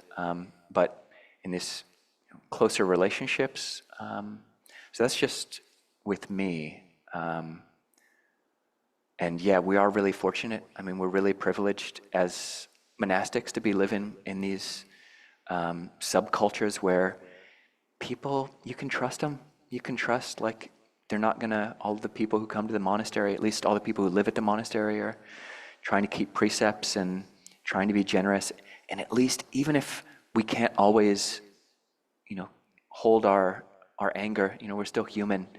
We all see the drawbacks of anger. We're not trying to believe our anger, as so many people try to do outside of practice places. But yeah, no, I think you're right. I mean, different relationships pull at us in different ways, and it is almost a different skill to be with dukkha while we're by ourselves, and then to be able to do it with different people. I don't know how you relate to it, Ajahn. I think, there's certain relationships where you really can talk through it with someone and get to the heart of dukkha that's manifesting in a relationship, and those are very blessed relationships. And that's worth a lot. But also, yeah, the tangle of relationship is sometimes you just can't tell where you start and the other person ends, or where your own defilements start and the other person ends. And that's a real sign you need, if you have the conditions, to get some space, because you're not feeding anything wholesome on either end of that. so there's not good models for what a relationship looks like in dharmic couples. Whether or not your partner knows that you're a dharmic couple, you are. And, really understanding it's okay to take time for yourself and just know that you're a better person when you come back to them. And if they aren't a practitioner, just coming back and really feeding that light that you've brought back into them so that they feel like they're part of your practice, even though you've been gone for an afternoon or an evening. And the Buddha said, if a monastic should wish to be loved by their spiritual companions, let them resort to empty huts, which sounds completely counterintuitive, but you really sense like if you take the time you need for yourself, then when you come into a relationship, you're able to be there for people in a way that isn't feeding off them all the time, and you can actually constrain yourself, and people will sense that after some initial friction. And so yeah, to value that, and to also know that relationships, it's monasteries are called the rock grinder because you're wearing away each other's sharp edges. Like there's so much to be learned, but if you're always interacting with people, it's like a knife being sharpened at too sharp an angle. It just breaks the edge. So yeah, if you can find time for yourself, and even if you can't get that time every day with a partner or a family, can you get it once a week at least? Batch that practice. Can you arrange for one afternoon that's a little more yours? Yeah, and trusting that's really worth it. And skillful means upaya is helpful in relationship in this sense. So like if you have a bunch of friends who are demanding your time, instead of 5 different coffee dates with people you don't really resonate with anymore, can you invite them all over for dinner at the same time once every 2 weeks and just feed them and it's done, And it's like any weird discordant notes of them wanting to talk about politics again are just drowned out by this beautiful note of giving, and it's on your turf. And with a spouse or a partner, like, maybe for every afternoon they give you to practice, you agree to go, bowling with them, or like some stupid skillful thing that's like, it's acknowledging a relationship, and yeah, just being playful, but don't be ashamed of the time you're taking for yourself. It's not selfish, Yeah. And monasteries aren't just like rock tumblers. It's like a rock tumbler inside of a pressure cooker. Yeah, yeah. You should go sometime. Yeah. It's good. It's good times. It's good times. You need to work on that. Filled with.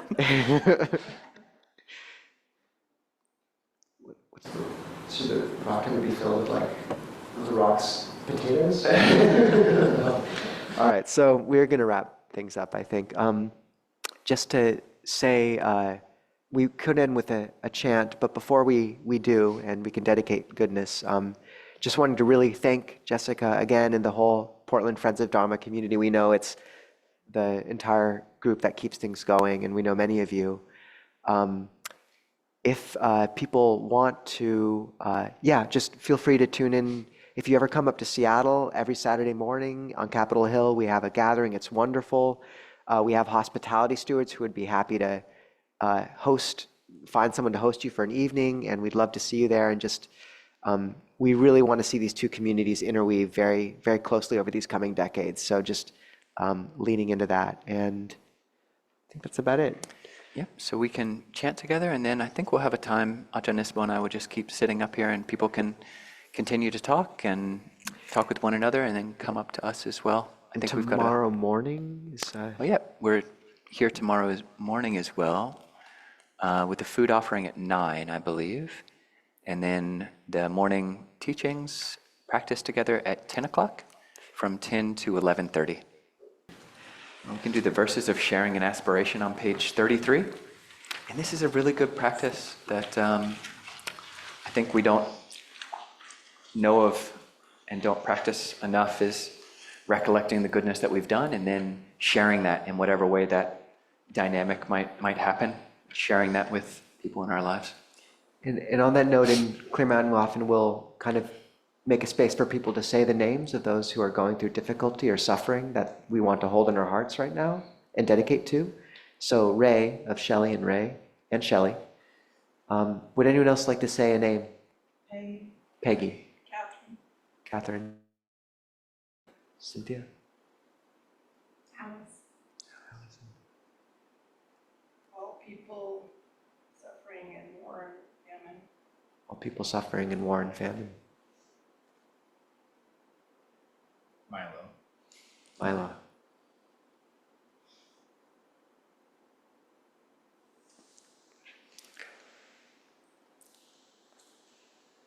Now let us chant the verses of sharing and aspiration.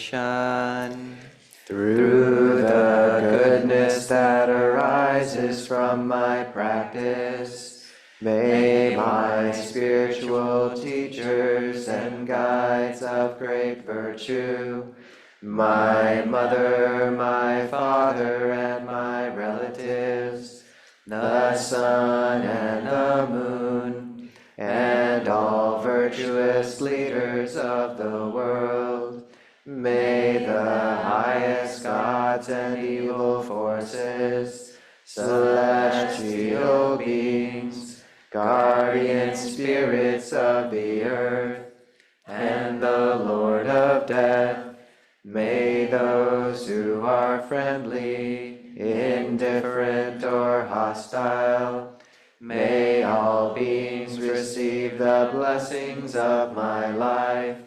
May they soon attain the threefold bliss and realize the deathless through the goodness that arises from my practice.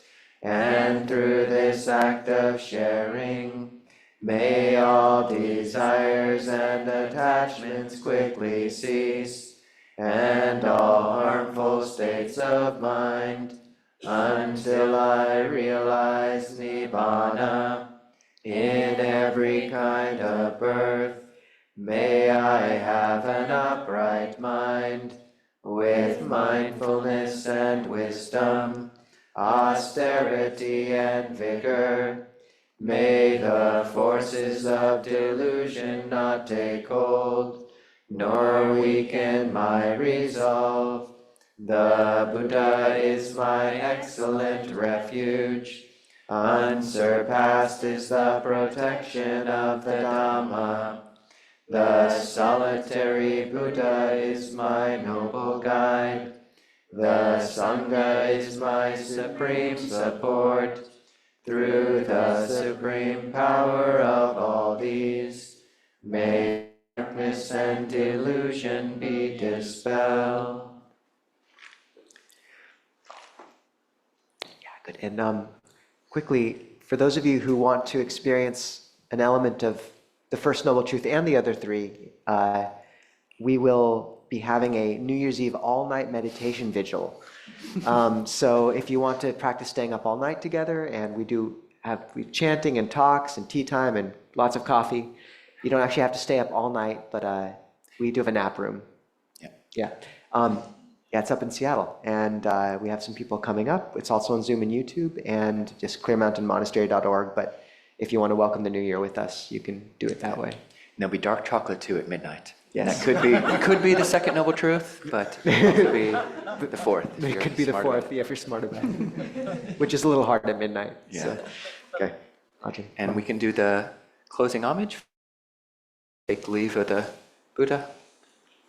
No pressure. This is on page 29, at the bottom. The Lord, the perfectly enlightened and blessed one, I render homage to the Buddha, the blessed one. The teachings so freely explained by him, I bow to the Dhamma. The Blessed One's disciples who have practiced well, I bow to the Sangha.